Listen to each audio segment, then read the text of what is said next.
कांग्रेस यानी देश की सबसे पुरानी पार्टी कांग्रेस ऑक्साई चिन और पीओके यानी पाक अधिकृत कश्मीर को भारत का हिस्सा नहीं मानती है। ऐसा हम नहीं कह रहे हैं।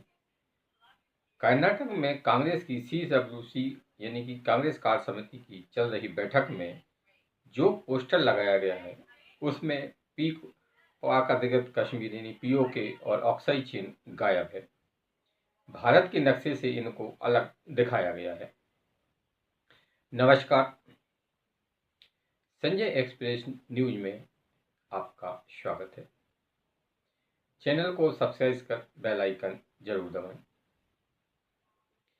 कांग्रेस पाक अधिकृत कश्मीर यानी पीओके और ऑक्साई चिन जो कि चीन के कब्जे में है को शायद भारत का हिस्सा नहीं मानती है, क्योंकि कांग्रेस की जो कार्य समिति की बैठक है सीडब्ल्यूसी की जो कर्नाटक के बेलगांव में चल रही है, उसमें जो पोस्टर लगे हैं उनमें भारत के नक्शे से में पाक अधिकृत कश्मीर और ऑक्साई चिन को नहीं दिखाया गया है। जबकि ये सबको विदित है कि पाक अधिकृत कश्मीर यानी पाकिस्तान अधिकृत कश्मीर पर पाकिस्तान ने जबरन अनाधिकृत रूप से कब्जा कर रखा है और 1962 के युद्ध के बाद में चाइना ने ऑक्साई चीन पर कब्जा कर लिया था। भारत इन दोनों ही क्षेत्रों को इन पाकिस्तान और चीन से मुक्त कराने के लिए अभी भी कोशिश करता रहता है, प्रयास करता रहता है, हर मंच पर ये अपनी बात कहता है। लेकिन कांग्रेस को पता नहीं क्या हो गया है कि कांग्रेस के जो रणनीतिकार हैं उनको क्या लगता है कि आप पीओके को पाकिस्तान कैसा दिखा देंगे या भारत से अलग दिखा देंगे आप, तो क्या आपको मुस्लिम वोट मिल जाएगा। यानी कि ये लोग मुस्लिम वोट के चक्कर में इतनी नीचे गिर गए हैं कि इन्हें देश की एकता अखंडता से भी कुछ लेना देना नहीं है। अगर यही गलती भाजपा ने की होती तो अभी तक जो कि तथाकथित सेकुलर विपक्ष है वो उसने आसमान सिर पर उठा लिया होता। लेकिन चूंकि ये गलती कांग्रेस ने की है इसलिए इंडिया गठबंधन और उसकी मतलब जो भी विपक्षी पार्टियां सब खामोश, सबके मुंह पर ताला लग गया है, क्योंकि सबको ये लगता है कि अगर हम पीओ के बारे में कुछ बोलते हैं तो हमारा मुस्लिम वोट खिसक जाएगा। यानी कि इनके लिए पीओके से ज़्यादा महत्वपूर्ण इनका मुस्लिम वोट हो गया है।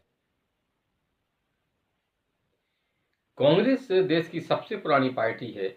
लंबे समय तक देश में पार्टी ने शासन किया है और इन्हीं के शासनकाल में पाकिस्तान ने पीओके पर कब्जा कर लिया और चाइना ने 62 की लड़ाई में ऑक्साई चिन पर कब्जा कर लिया।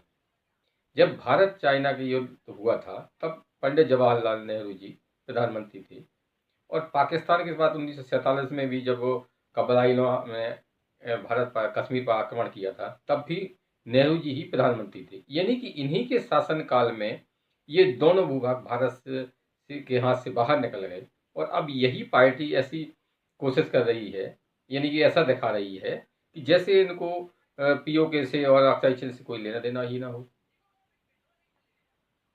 आखिरकार देश की अखंडता एकता से इस तरह का खिलवाड़ कब तक चलता रहेगा।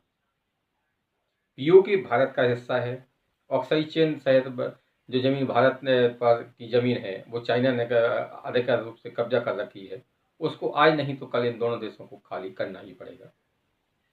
पीओके पर भारत का दावा बेहद मजबूत है, क्योंकि जो कश्मीर है उसका विलय भारत में हुआ था, बिना शर्त विलय हुआ था, तो अब कश्मीर पूरा भारत का है और कोई भी देश अगर इस पर अवैध रूप से कब्जा कर लिया है या कब्जा कर रखा है तो उसको आज नहीं तो कल खाली करना ही होगा। और मोदी सरकार इसी में दिन रात प्रयास कर रही है कि पीओके कैसे भारत का हिस्सा बने। लेकिन प्रमुख विपक्षी पार्टी ऐसी हरकतें कर क्या साबित करना चाहती है।